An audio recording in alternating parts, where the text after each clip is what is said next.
ఎలా over confidence Maruti గారు first ఎలా ఉన్నారు, సినిమా ఫ్లాప్ అయితే నా అడ్రస్ పెడతా, మీరు ఏదైనా రావచ్చు అడగొచ్చు అన్నది. అంత ఓవర్ కాన్ఫిడెన్స్ ఉండకూడదు, మనిషికి ఉండాలి. బట్ అంతా ఉంది కాబట్టి ఇంత ఈ స్టేజ్ వరకు వచ్చిందని నేను అంటున్నానా. ఫస్ట్ మారుతి గారు ఏమన్నారు అంటే, సినిమా హిట్ అవుతుంది పక్కా, మీకు నచ్చుతుంది, మీకు నచ్చకపోతే పక్కా నా ఇంత అడ్రస్ పెడతా, అక్కడికి వచ్చి అడగొచ్చు అని అన్నారు. కాబట్టి ఫ్యాన్స్ ఇలా రిటర్న్ అయ్యారు. ఈ మాట అనుకుంటే మారుతి గారి మీద ఇంతగానో ట్రోల్ అయినా కానీ రాకపోని ఫ్యాన్స్ కూడా లైన్ అర్థం కాలేదని కొంతమంది అంటున్నారు. ఏ లైన్ అన్నా? లైన్ అది ఏదైతే ఉందో లాస్ట్ లోనా అంత ఏజ్ కింద చూపించడం కానీ అట్లాంటివి తీసుకోలేకపోయారు ఫ్యాన్స్. మంచి సినిమా అని అంటున్నారు. అవునా. ఇంకోటి మనకి ఫస్ట్ ఇక్కడ డిసప్పాయింటెడ్ ఏమొచ్చిందంటే, ప్రభాస్ గారు మూవీకి సెట్ కాలేదు.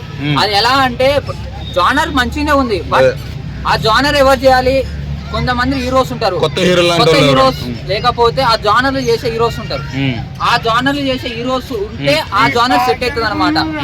ఇంత ముందు వేరే హీరోస్ ఎలా అంటే, కొంతమంది హీరోస్ కి జోక్స్ జానర్స్ ఉంటాయి, కొంతమందికి ఇలా ఇప్పుడు ఎంటర్టైన్మెంట్ గా, కొంతమందికి లవ్ గా, కొంతమందికి ఫైట్.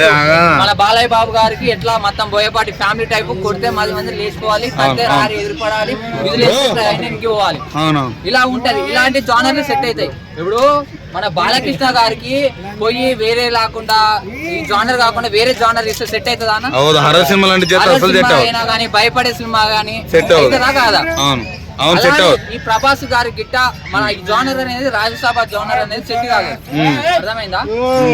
సెట్ కాలేదు, అందుకే సినిమా ఫ్లాప్ అయింది.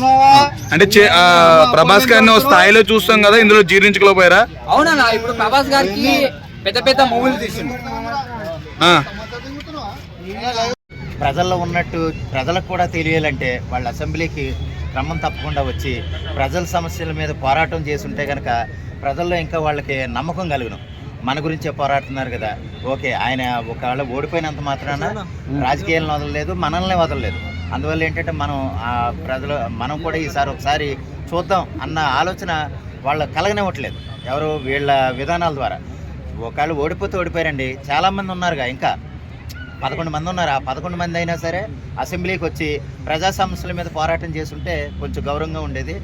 దానికి అలాగ రాకుండా మేము అసెంబ్లీకి రాము, మాకు ప్రతిపక్ష హోదా లేదు, ప్రతిపక్ష హోదా ఇవ్వండి, మేము ప్రతిపక్ష హోదాలో ఉన్నామని వాళ్ళు చెప్పుకుంటున్నారు. అదే అంతకుముందు 23 సీట్లు వచ్చినప్పుడు చంద్రబాబు నాయుడు గారికి, అంటే తెలుగుదేశం పార్టీకి 23 సీట్లు వచ్చినప్పుడు ఒక 5 సీట్లు కనుక మేము లాగేసుకుంటే ప్రతిపక్ష హోదా రాదు, అంటే 18 సీట్లకు వస్తే ప్రతిపక్ష హోదా రాదు, ప్రతిపక్ష హోదా కూడా వాళ్ళకు ఉండదు అన్న ఉద్దేశంతో జగన్మోహన్ రెడ్డి గారు చాలా సందర్భాల్లో చెప్పారు. మరి